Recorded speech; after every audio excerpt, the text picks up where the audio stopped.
Paytm e commerce ने अपना नाम बदलकर पाई प्लेटफॉर्म कर लिया है। साथ ही ऑनलाइन रिटेल कारोबार में हिस्सेदारी बढ़ाने के लिए बिटसिला का उसने अधिग्रहण किया है। बता दें कि बिटसिला ओएनडीसी पर एक सेल्टर्स प्लेटफॉर्म है। अब ये ओएनडीसी क्या होता है ये वीडियो के आखिरी में हम आपको बताएंगे, लेकिन अभी बस इतना समझ लीजिए कि ये बड़ा ही इंटरेस्टिंग प्लेटफॉर्म है। मीडिया रिपोर्ट्स ये बताते हैं कि पेटीएम ने करीब 3 महीने पहले नाम बदलने के लिए आवेदन दिया था।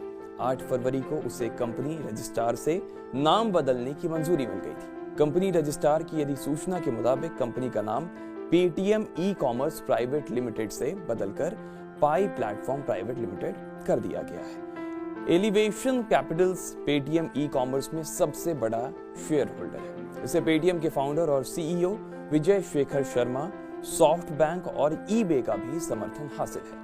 सूत्रों के मुताबिक कंपनी ने अब इनोबिट्स सॉल्यूशंस प्राइवेट लिमिटेड यानी बिटसिला का अधिग्रहण कर लिया है। इसे 2020 में पेश किया गया था। ये फुल स्टेक ओमनी चैनल है जो हाइपर लोकेशन ई कॉमर्स क्षमता के साथ ओएनडीसी पर सेलर प्लेटफॉर्म के रूप में काम करता है। अब ये ओएनडीसी क्या है ये भी समझ लीजिए। ओएनडीसी का मतलब open network for digital commerce है और इसे भारत सरकार की पहल पर शुरू किया गया था, जिसका मकसद छोटे विक्रेताओं यानी कि जो रिटेल सेलर्स हैं उन्हें डिजिटल कॉमर्स का फायदा पहुंचाना था। ओएनडीसी पर ऐसा ही एक डिजिटल मॉडल तैयार किया गया है। अब इसकी जरूरत क्यों पड़ी ये भी समझ लीजिए।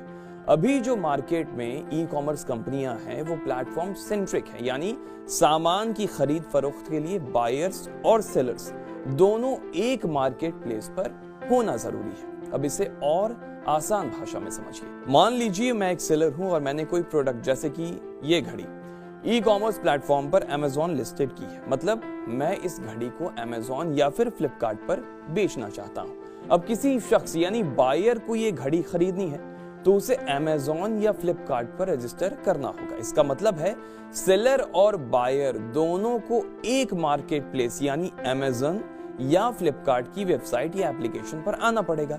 अब मान लीजिए कोई खरीदार ये घड़ी खरीद लेता है तो ई कॉमर्स कंपनी अमेजन या फ्लिपकार्ट कुछ रुपए सेलर से लेते हैं। इसके अलावा डिलीवरी या जो हैंडलिंग जैसे चार्जेस हैं बायर से ले लेते हैं।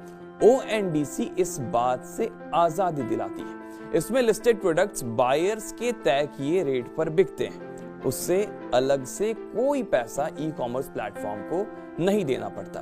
भारत जैसे देश में ई कॉमर्स के बड़े हिस्से पर अमेजॉन और फ्लिपकार्ट इन्हीं 2 कंपनियों ने कब्जा जमाया हुआ है। इसी मोनोपोली को तोड़ने के लिए भारत सरकार ने ओएनडीसी प्लेटफॉर्म लॉन्च किया था।